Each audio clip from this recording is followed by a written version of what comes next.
Et vous allez discuter vacances, et notamment celles du gouvernement, mais en particulier celles du président. Oui, alors des longues vacances. D'abord, c'est étonnant, je crois que c'est la première fois de mémoire de journaliste politique, mais je dis peut-être des erreurs car je ne peux pas remonter avant le général de Gaulle, hein, quand même, il ne faut pas exagérer. C'est la première fois qu'un président part avant ses ministres, me semble-t-il. En tout cas, c'est assez rare.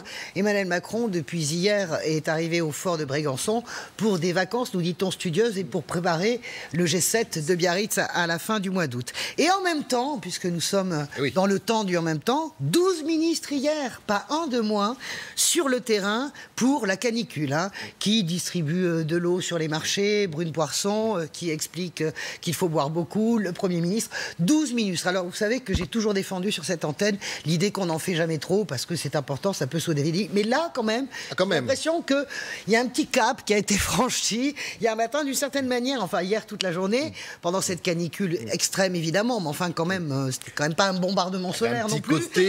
Il y avait un petit côté, on occupe le terrain quand même. Ça vaut 12 ministres, oui, parce que en fait... Ça fait pas crédible. Oui, la vérité, si vous voulez, oui, et puis en plus, bon, voilà, c'est consensuel la canicule, hein. Quand on parle de la canicule et qu'on sature les images avec la canicule, évidemment, on parle pas du reste, ni du procureur de Nice, évidemment, on parle pas non plus de l'affaire de Rugy ou ce qu'il en reste. On aurait dit, mon cher Christophe, le bouc est capitant, vous savez, du feu d'artifice, avant qu'on éteigne les lumières et que tout le monde s'en aille où? En vacances. Eh bien voilà, nous aussi, on va pas. Voilà, on part en vacances, avec des longues vacances. Pourquoi? Mais ça va être bon d'ailleurs. Oui, ça va être bon, mais de mémoire, on n'a jamais vu un pont aussi long, faut quand même le dire. Hein. Parce que regardez, 24 juillet, 21 août, c'est très long, 3 semaines. Alors, mais le président a dit quand même, il faut que les ministres se reposent pour être efficaces. Il faut qu'ils se reposent, Au moins, il a avoué la chose. Besoin de l'énergie. Et puis surtout, Emmanuel Macron, il a rappelé la sobriété. On ne nous passera rien. Instruit qu'il est, Emmanuel Macron, à l'époque, il était secrétaire général adjoint, c'était en 2012, et il se souvient de l'été meurtrier, absolument,